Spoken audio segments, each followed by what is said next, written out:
नमस्कार दोस्तों, आप देख रहे हैं वंशिका क्राइम स्टोरीज।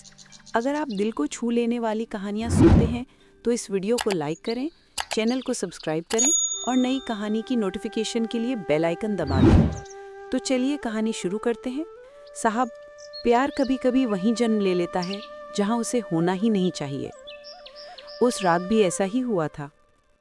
कमला रसोई से निकली, उसके हाथों में बर्तनों की खनक थी, लेकिन जितेंद्र के दिल में कुछ और ही खनक उठी। कमला ने हल्की मुस्कान के साथ पूछा, आज फिर मालकिन देर से आएंगी क्या साहब? बस इतना सुनते ही जितेंद्र की धड़कनें तेज और कमरे की हवा धीमी पड़ गई। कमला के सूखे होठों पर वो हल्की सी शरारत और आंखों में छिपा हुआ एक अनकहा इश्क जितेंद्र को हर रात उसके और करीब खींच लेता था। उसे क्या पता था, कमला की ये मुस्कान सिर्फ मोहब्बत नहीं, एक रहस्य भी छुपा कर रखती है। एक ऐसा रहस्य जो जितेंद्र की जिंदगी बदल देगा, हमेशा के लिए। साहब, आज फिर मालकिन रात को देर से आएंगे क्या? कमला ने डिनर के बाद बर्तन उठाकर सिंक में रखते हुए बाईं आंख दबाकर होठ का कोना दांत से काटते हुए मुस्कुराकर पूछा।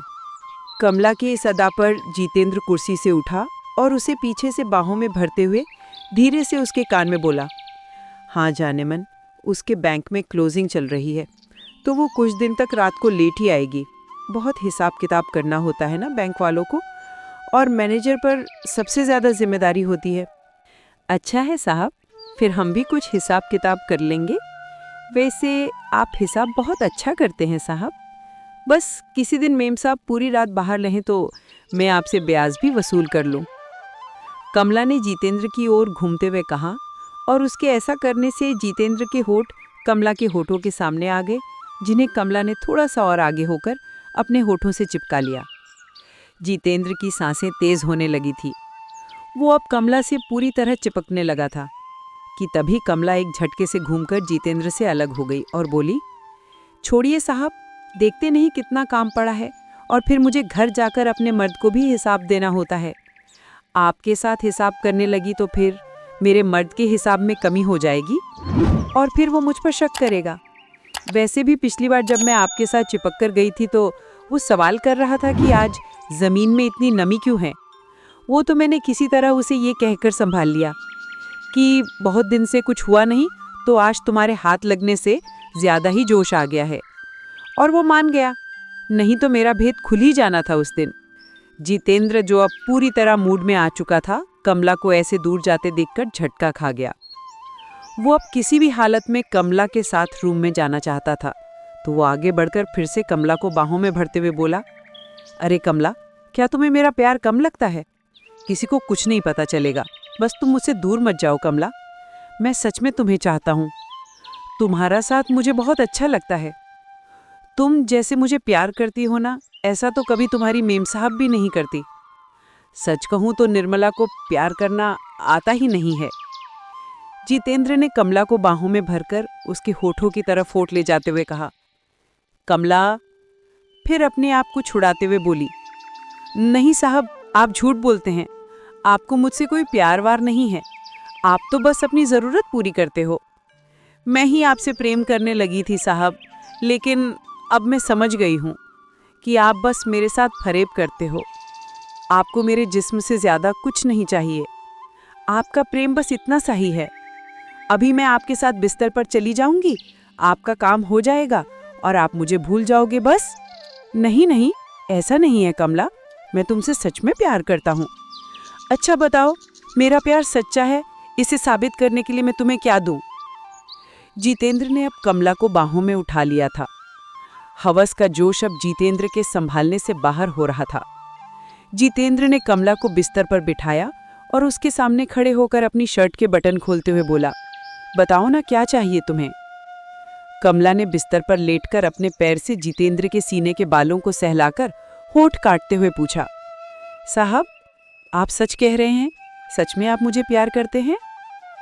जितेंद्र ने आगे बढ़ते हुए कहा, हाँ सच कमला, तुम एक बार मांग कर तो देखो, जो कहोगी मैं तुम्हें दे दूंगा। उसकी आवाज़ हवस में बहक रही थी। कमला अपनी अदाओं से उसके जिस्म की आग को और बल दे रही थी। क्या आपको नहीं लगता कि ऐसे छिप छिप कर मिलने से हमारे प्यार की अच्छे से भरपाई भी नहीं हो पाती और हमारे पकड़े जाने का डर रहता है सो अलग? अब मान लो कि अभी हम प्यार शुरू ही कर रहे हैं और आपकी पत्नी आ जाए तब, या फिर मेरा मर्द ही मुझे ढूंढता हुआ आ जाए तब? क्या ऐसे अच्छे से प्यार हो सकता है? कमला ने एक एक शब्द सोचकर बोला। नहीं हो सकता कमला, तभी तो कह रहा हूं कि आओ हम जल्दी से प्यार कर ले, उसके बाद तुम आराम से काम खत्म करके अपने घर चली जाना। जितेंद्र ने कमला के ऊपर झुकते हुए कहा। कुछ ऐसा नहीं हो सकता साहब कि हम लोग जब मन करे प्यार करें और हमें रोकने टोकने वाला कोई ना हो? कमला ने जितेंद्र के गले में बाहें डालकर उसकी आंखों में देखते हुए बहुत मीठे शब्दों में कहा। जितेंद्र ने अपनी उंगलियां कमला के ब्लाउज के बटनों में उलझाते हुए पूछा, कैसे हो सकता है? बताओ कमला, बताओ, मैं तुम्हारे लिए कुछ भी करने को तैयार हूं। आप अपना बोरीवली वाला 1 रूम सेट मेरे नाम कर दो साहब, फिर जब आपका मन करे दिन या रात कभी भी हम उस फ्लैट में आराम से प्यार करेंगे, वहां कोई हमें डिस्टर्ब नहीं करेगा साहब। जितेंद्र ने कमला का कंधा सहलाते हुए कहा। लेकिन तुम्हारा मर्द? कमला ने जितेंद्र की पीठ पर हाथ चलाते हुए कहा। उसकी फिक्र आप ना करो साहब, ऐसे तो वो 12-12 घंटे गार्ड की नौकरी करता है, कभी दिन तो कभी रात। हमारे पास बहुत समय होगा अकेले में मिलने का जब वो काम पर होगा। और फिर मैं उसे बताऊंगी ही नहीं कि फ्लैट आपने मेरे नाम पर किया है। मैं उससे कहूंगी कि मालिक ने तरस खाकर ये फ्लैट हमें रहने के लिए दिया है, इसलिए साहब जब चाहें यहाँ आ सकते हैं बस। लेकिन कमला, उसके लिए फ्लैट तुम्हारे नाम करने की क्या जरूरत है? उसमें तो तुम ऐसे भी जाकर रह सकती हो। जितेंद्र ने एक सवाल पूछा कि तभी कमला ने आगे बढ़कर उसके होठों को अपने होठों में दबाकर एक लंबा सा चुम्मा किया और बोली, तुम सोचते बहुत हो साहब, अभी तो कह रहे थे कि अपना प्यार साबित करने के लिए कुछ भी कर सकते हो, और अब कुछ पेपर पर तनिक सा पेन घिसने में तुम्हारे पेन की स्याही खत्म होने लगी। फिर तुम हमारे प्यार की कहानी कैसे लिखोगे साहब? कमला ने जितेंद्र की आंखों में मुस्कुराते हुए देखा और अपने हाथ उसकी पैंट की ओर बढ़ा दिए। कमला की इस हरकत पर जितेंद्र के मुंह से हल्की आह निकल गई और मस्ती से उसकी आंखें बंद होने लगीं। आपका पेन तो एकदम तैयार है साहब, तनिक इन पेपर्स पर चलाकर देखिए तो क्या ये हमारे प्रेम की कहानी लिख पाएगा? कमला ने तकिए के नीचे से कुछ पेपर निकालकर जितेंद्र के सामने रखे और उसके हाथ में एक कलम देकर बोली, यहाँ दस्तखत कीजिए साहब। ऐसा कहने के साथ साथ ही कमला के हाथ जितेंद्र की पैंट में हरकत करने लगे। उससे जितेंद्र की आंखें बंद हो गईं और वो बोला, लेकिन कमला, ओहो, आप कितना सोचते हो साहब, बस जरा सा पेन ही तो चलाना है, फिर जी भरकर हम अपने प्यार की कहानी लिखेंगे। आप सोचिए मत, बस दस्तखत कीजिए। तब तक मैं चेक करती हूँ कि क्या आपकी कलम मेरे प्रेम की किताब पर कोई कहानी लिख भी पाएगी या फिर। कहकर कमला ने अपने होंठ उधर बढ़ा दिए। अब जितेंद्र आगे कुछ नहीं कह पाया और उसने कांपती उंगलियों से उन पेपर्स पर दस्तखत कर दिए। दस्तखत होने के बाद कमला को जैसे जितेंद्र के अंदर उमड़ रहे तूफान को शांत करने की बहुत जल्दी थी। उसने अपनी हरकतों को और बढ़ा दिया और 3-4 मिनट में ही जितेंद्र निढाल होकर बिस्तर पर लुढ़क गया। कमला ने उठकर अपना मुंह साफ किया और अपने कपड़े ठीक करते हुए गेट बंद करके फ्लैट से बाहर निकल आई। नीचे आते ही चौकीदार की वर्दी पहने खंबे की आड़ में खड़े एक आदमी ने उससे पूछा, हो गया न काम?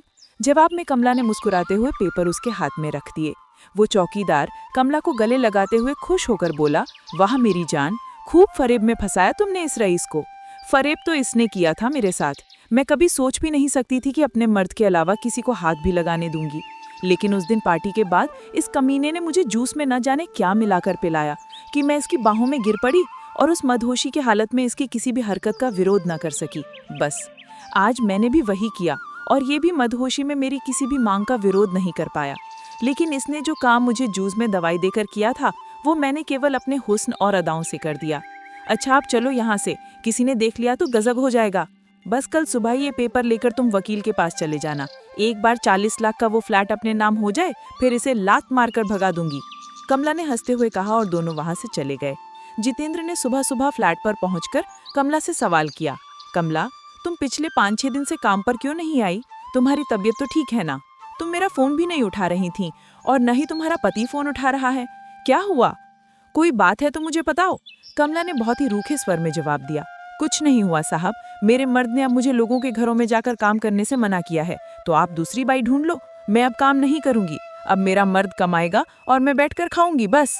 जितेंद्र ने सवाल किया, कैसी बात करती हो कमला? मैं किसी के घर काम की नहीं कह रहा हूँ, लेकिन हमारे अपने घर। क्या तुम्हारा प्यार खत्म हो गया जो तुम मुझसे मिलने भी नहीं आई? और जैसे कि हमारी बात हुई थी कि इस फ्लैट में मैं और तुम साथ रहेंगे और प्यार करेंगे, क्या तुम वो भी भूल गई? कमला ने उसी रूखेपन से कहा। कौन सा प्यार साहब, वो तो बस एक सौदा था। उसमें कुछ मैंने अपना लुटाया और कुछ आपने अपना। सौदा पूरा हुआ साहब, सब व्यापार खत्म। जितेंद्र ने गुस्से से भरकर पूछा। तो क्या तुम्हारा प्यार सच में बस एक फरेब था कमला? क्या तुमने मेरा मकान हड़पने के लिए मुझसे प्रेम का नाटक किया था? हा हा हा, फरेब? हाँ साहब, फरेब ही था वो। फरेब जो आपने मेरे साथ किया था, मेरे जूस में दवाई मिलाकर। फरेब जो आपने अपनी पत्नी के साथ किया था, पत्नी होते हुए भी मेरे साथ संबंध बनाकर। फरेब जो आपने अपने खुद के साथ किया था, हवस में अंधे होकर। ये मकान मेरे नाम करके अब आप यहाँ से चले जाइए साहब। कहीं ऐसा ना हो कि मैं आपकी पत्नी को आपके फरेब के बारे में बता दूं और आप उन्हें भी खो दो। अभी भी कुछ नहीं बिगड़ा है साहब, रोक दो इस फरेब को और बचा लो अपने असली घर को टूटने से। मुझे भी अपना घर बचाने दो साहब, मेरा मर्द बस आता ही होगा और मैं नहीं चाहती कि वो फिर मेरी गीली होती हुई आंखें देखे, कमला ने कहा और जितेंद्र के मुंह पर फ्लैट का दरवाजा बंद कर दिया। जितेंद्र खड़ा खड़ा सोच रहा था कि फरेब किसने किया और फरेबी कौन है। और उस दिन जब कमला की सारी सच्चाई जितेंद्र के सामने आई तो उसके पैरों तले जैसे जमीन खिसक गई। वो कमला जिसकी मुस्कान में उसे इश्क दिखता था, असल में उसी मुस्कान के पीछे सबसे बड़ा धोखा छुपा था। जितेंद्र ने कांपती आवाज में पूछा, कमला, क्या मैं तुम्हारे लिए कुछ भी नहीं था? कमला की आंखों में एक पल को नमी उभरी, लेकिन अगले ही सेकंड उसने अपना चेहरा पत्थर जैसा सख्त कर लिया। नहीं साहब, कुछ रिश्तों का सच जानने में प्यार नहीं, हिम्मत लगती है, कमला ने धीमी आवाज में कहा। उसे पकड़कर ले जाते हुए पुलिस वाले बोले, साहब, ऐसे लोग दिल नहीं बस मौके ढूंढते हैं। जितेंद्र वहीं बैठ गया। कमरे की दीवारें उसके चारों ओर जैसे सिमटने लगी थीं। उसकी आंखों में सिर्फ एक ही सवाल घूम रहा था, क्या प्यार इतना अंधा कर देता है कि इंसान सच्चाई देख ही नहीं पाता? और पीछे कमला हथकड़ियों में भी वैसी ही मुस्कान लिए जा रही थी जिस मुस्कान ने जितेंद्र की जिंदगी लूट कर रख दी थी। उस रात जितेंद्र ने पहली बार महसूस किया कि धोखा दिल पर नहीं, पूरी जिंदगी पर लग जाता है।